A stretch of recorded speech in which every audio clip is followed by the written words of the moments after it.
চলুন বন্ধুরা, আজকে উপরে ছাদে যাব। সেদিনকে যে জল ছাদটা হয়েছিল, আজকে ওটা একটু সিমেন্টের ঘোলা দেওয়া হচ্ছে। মিস্ত্রি বলল যে ওটা না দিলে নাকি মানে ভালো মতো হবে না। দেখি, চলুন সাথে যাই। এই দেখুন কীভাবে দিচ্ছে।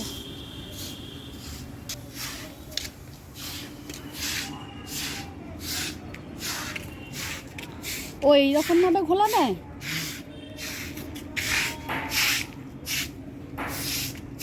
ওই দিকটা কমপ্লিট হয়ে গেছে।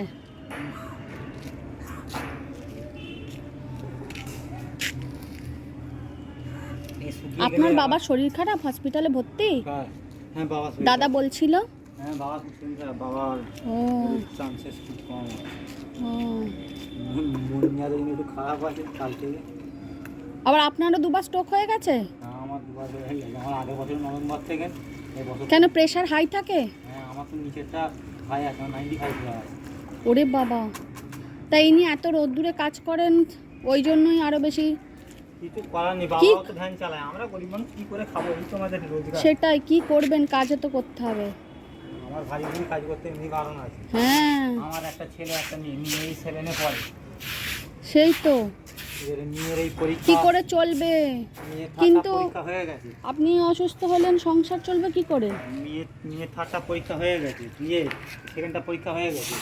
এই 3টা পরীক্ষায় বসলে রেজাল্ট বেরোলে এইটা উঠলে ফেরে। এমনি ডাক্তারের চেক আপে থাকেন তো? হ্যাঁ আমার তো চেক আপ তো আমার প্রত্যেক মাসে আমার ডাক্তার কাছে যেতে। বাবা দুবার স্ট্রোক হয়ে গেছে, তো এটা চিন্তার ব্যাপার। হ্যাঁ আমাকে ওষুধ বেরিয়ে খেতে হয়, প্রেশারের ওষুধ, হার্টের ওষুধ খেতে হয়। তবে ডাক্তার বলেছে খুব সাবধানে থাকে।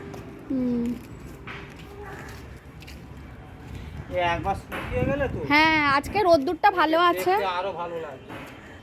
ওরা যেসে ঢুকে পারলে তো হয়েই গেল। আছে, এর আবার ক্ষমতা অন্যরকম হয়ে যায়। সবাই সম্পূর্ণ এরকম ঘোলা দেয়নি, তোমার কাজ ছড়ানোর মতন ঘোলা দেয়। আমি ঘোলা দেবো মোটা করে। মোটা করে না দিলে তো উঠে যাবে। মোটা দিলে উঠে পালাবে। হ্যাঁ, বেশি মোটাও আবার দেওয়া যাবে না, ওই একদম মানে গায়ে গায়ে লেগে থাকবে না। এই যে ঘোলাটা দেওয়া হচ্ছে, এ একদম গায়ে গায়ে, এ একদম টেনে নেবে, এ পুরো গায়ে গায়ে। আর সবে কাঁচা হয়েছে না, ছাদ জল ছাদটা কাঁচাই হচ্ছে তো, কালকে দেখুন সবুজ হয়ে ফুটে উঠে যাবে। ওই যে ফিক্সি করে দিয়েছি জায়গায় জায়গায়, দেখুন সবুজ হয়ে গেছে। আচ্ছা আচ্ছা আচ্ছা। হয়তো দুটো পয়সা বেশি খরচা হবে, কিন্তু জিনিসটা ভালো। দাদাকে সেটাও বলিস, হয়তো ফিক্সিকে কিনতে একটু পয়সা লাগবে, 180 টাকা করে দাম, বেশি দাম না, জিনিসটা ভালো।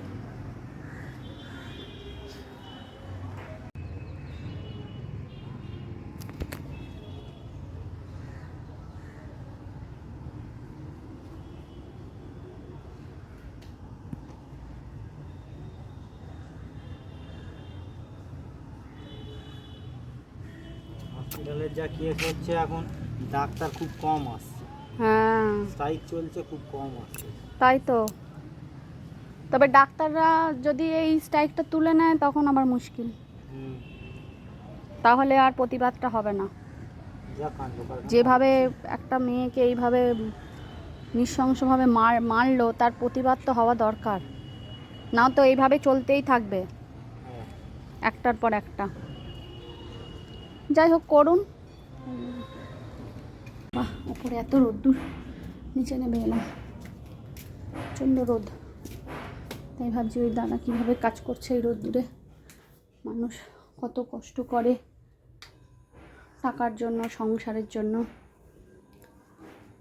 ওনার বাড়িতে দুটো ছোট ছোট বাচ্চা আছে, ওনার দুবার স্ট্রোক হয়ে গেছে, তাও উনি এই রোদ্দুরে দাঁড়িয়ে মানে এইভাবে কাজ করে যাচ্ছেন। তাই বলছিলাম যে দাদা আপনি যদি অন্য কোনো কাজ পান। বলছে বৌদি কী কাজ করব, কোনো কাজই তো নেই যে কাজ করব। সত্যি খারাপ লাগে এদের জন্য। আমার ভিডিও দেখেন কিন্তু কেউ কিছু কমেন্ট করে জানান না কেন? একটু জানাবেন আপনাদের কেমন লাগছে, কারণ আমিও তো বুঝতে পারছি না আপনাদের আমার ভিডিওটা ভালো লাগছে না একটু জানাবেন কমেন্ট করে।